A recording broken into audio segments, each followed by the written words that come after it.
Vemos o marxismo cultural na academia, com o qual o pensamento, o que eles diziam, abertamente queriam a destruição da família, da moral, da religião, da filosofia. E na cultura, como é que foi? Como nos atingiu na cultura o marxismo cultural? E no Brasil também. Vamos ver juntos. Venha conosco.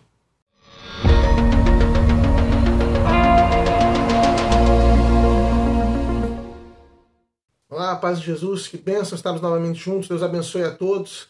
Meu nome é Manuel Guimarães, da comunidade Paz e Mel, e estamos juntos novamente para meditar a urgência da mensagem de Fátima. Aqui meditando sobre a segunda parte do segredo, tentando descobrir até onde vão os chamados erros da Rússia que se espalhariam e se espalharam pelo mundo caso não se atendesse aos pedidos de Nossa Senhora que nós estamos vendo. E nós estamos vendo o marxismo cultural, a escola de Frankfurt, essa ideia e essa teoria pela qual os marxistas passaram a se questionar, surpresos de não ter havido a multiplicação da Revolução Bolchevique no Ocidente e em outros países, além da Rússia, né? Isso no pós-Primeira Guerra Mundial e até a Segunda Guerra Mundial, chegam à conclusão de que o Ocidente, a superestrutura que Marx desdenhava, né? Dava muita importância a ser só o dado econômico, a religião e a moral judaico-cristã, o direito romano e a filosofia grega eram, na verdade, uma barreira muito forte para que não acontecesse a Revolução Comunista no Ocidente. Então, se propuseram a destruir isso. A propriedade privada, não. O fim da propriedade privada será uma consequência. O regime comunista, a sociedade sem classe, será uma consequência daquilo que virá quando nós destruirmos essas bases da civilização ocidental.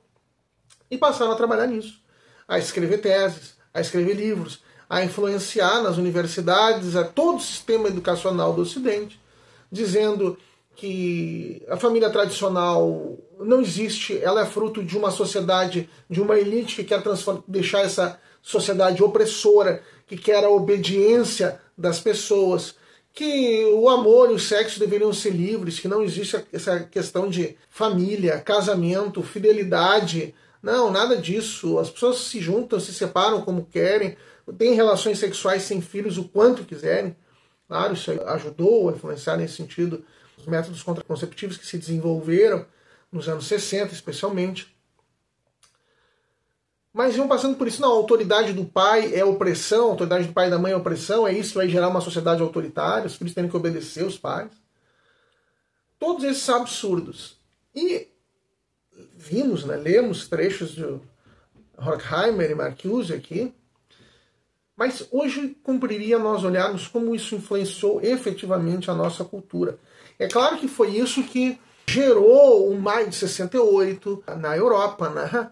Os estudantes universitários revoltados, fazendo manifestações contra as direções das academias, porque os rapazes não podiam frequentar os dormitórios das moças, né? Afinal de contas, ela tinha muito interesse nisso. Woodstock, nos Estados Unidos, toda aquela questão de sexo, drogas e rock and roll, é uma despreocupação total com o trabalho, com dar sustentação, com produzir para a sociedade, como se a sociedade ela autogerasse riqueza e esses estudantes pudessem só usufruir, só gozar, só receber, e tinham que receber, e a meta de extrair o máximo prazer de tudo e nenhuma responsabilidade por nada é ótima. Transo com uma menina hoje, com outra amanhã, e tá tudo bem, todos ficam felizes com isso, quando é óbvio que não é essa a verdade. As pessoas precisam de estabilidade, as pessoas precisam de amor no sentido de entrega, de amparo, de capacidade de dedicação para si. Extrair prazer é fácil. É momentâneo, fácil, quando passa, acaba. Agora, o dedicar-se, o amar verdadeiramente, o cuidar de quem está doente, quem precisa, o trabalhar, o labutar, o acordar de manhã, de madrugada, para atender o bebê, isso é difícil. E essas gerações começaram a se mostrar incapazes disso. A diminuição das famílias aparece nesse sentido, como uma meta, diminuição do número de filhos, enfim, tudo para destruir a civilização ocidental. E na cultura isso se vê muito.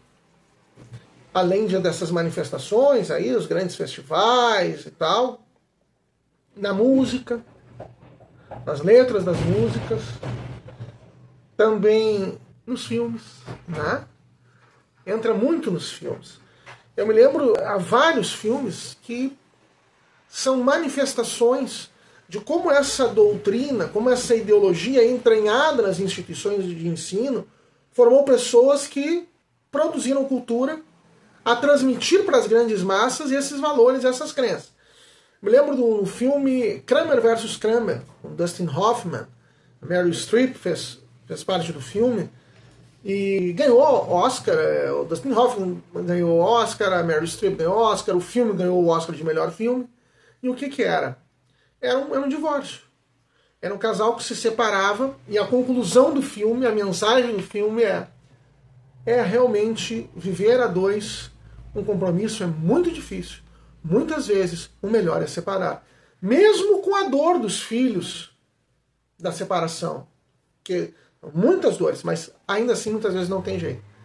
Passou essa mensagem, essa foi a mensagem para toda a população que assistiu o filme. Lembro de outros filmes na questão sexual. Brooke Shields, teve um filme dela que se chamava Pretty Baby, Menina Bonita, em que ela era filha de uma prostituta, nasceu praticamente num prostíbulo, e com 12 anos ela vai se tornar prostituta ali, e para ela tá tudo bem, aquilo ali é normal. Depois aparece um adulto, um fotógrafo, que meio que se junta com ela com 13 anos, ele com, sei lá, 25, 30, e tá tudo bem.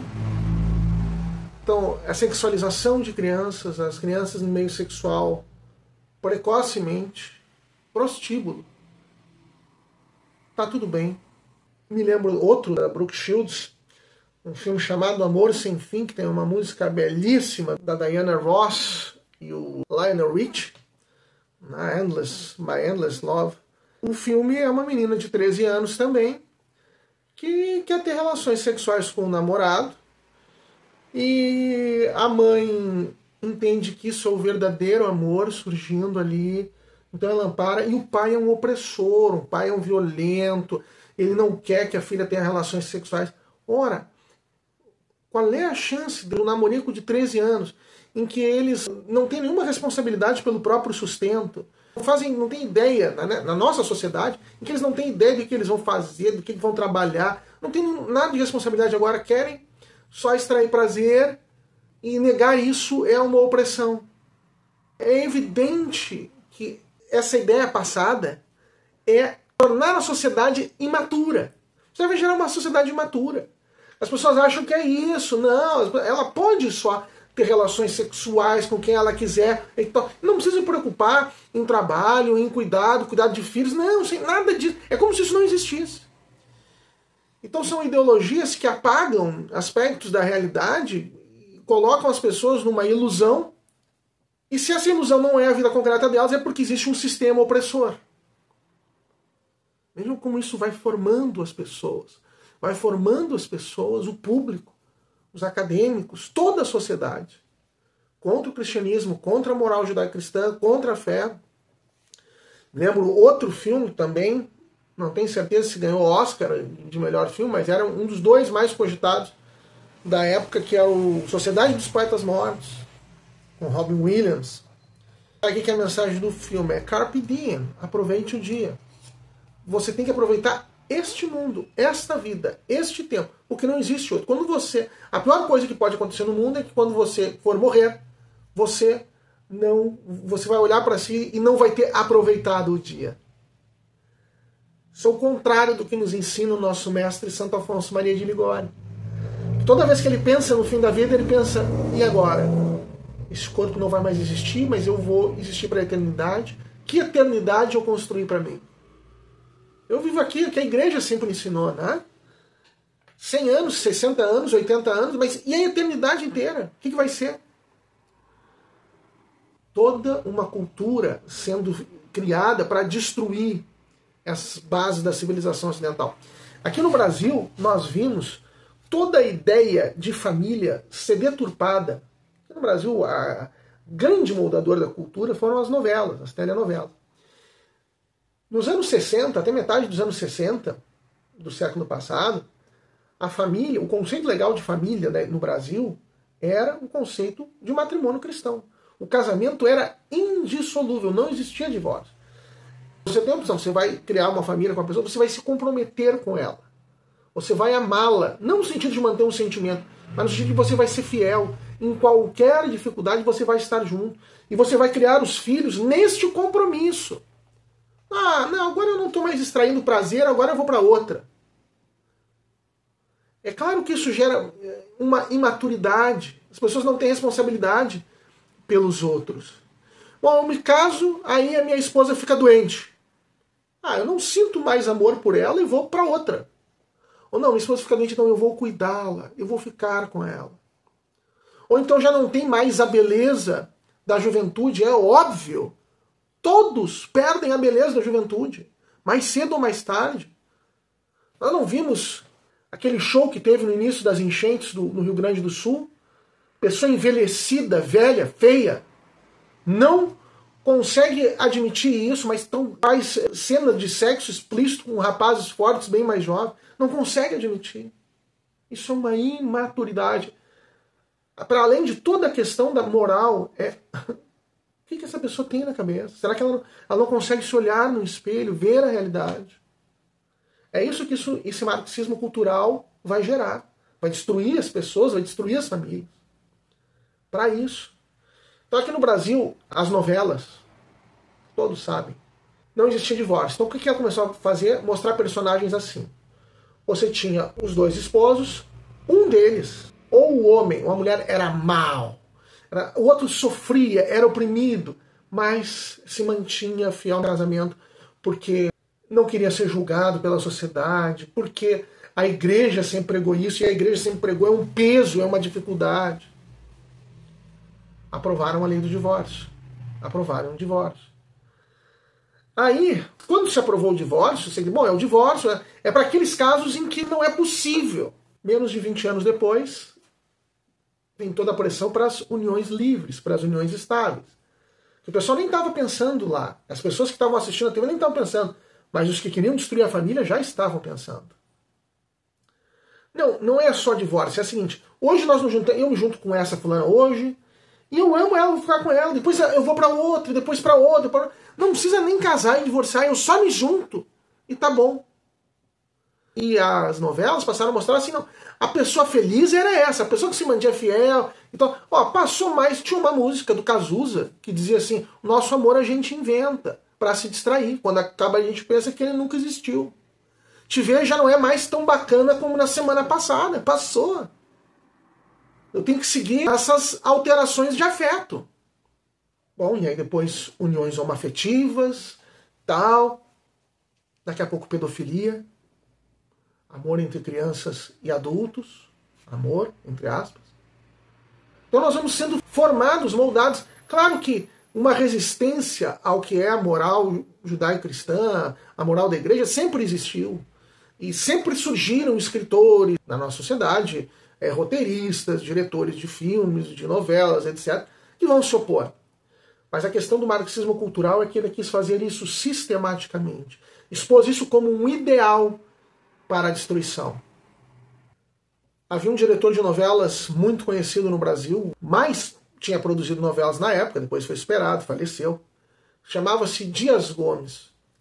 Dias Gomes escreveu uma autobiografia chamada Apenas um Subversivo, em que, quando, por exemplo, na sua novela Rock Santeiro, teve censura, aí ele diz assim, esses militares trouxas que fazem censura. Eles acham que é revolucionário é falar de luta armada. Eu estou falando aqui como é bom o divórcio, como é bom o fim do casamento. Eu mostro um padre aqui que o padre ele se apaixona por uma menina, mas ele pode viver a sua vocação se juntando com uma menina. Eu vou destruindo o celibato sacerdotal, eu vou fazendo tudo isso. E eles não censuram porque eles não se dão conta que assim é que eu vou destruir tudo. E depois, claro, aí censuraram, descobriram essa fala dele, censuraram. Mas ele admite que quer, para a revolução, ele é comunista, né?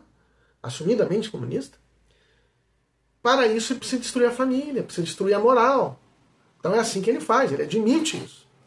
No Ocidente, nós tínhamos dito que o marxismo ele não brotou espontaneamente do nada. Ele brotou de diversas correntes já materialistas, já imanentistas, que foram se desenvolvendo desde o fim da Idade Média até o século XIX. Uma dessas correntes era o chamado socialismo fabiano, que é igualmente ateísta, igualmente imanentista, que é igualmente contra a igreja, que odeia a igreja, mas que não queria uma revolução comunista, não quer o fim da propriedade privada, não quer uma sociedade sem classes, ao contrário. Eles querem ser uma superclasse dominadora do mundo. Esse pessoal do socialismo fabiano hoje domina o Ocidente. E muitos marxistas culturais não conseguiram se manter produzindo. Mas esse pessoal do socialismo fabiano assumiu.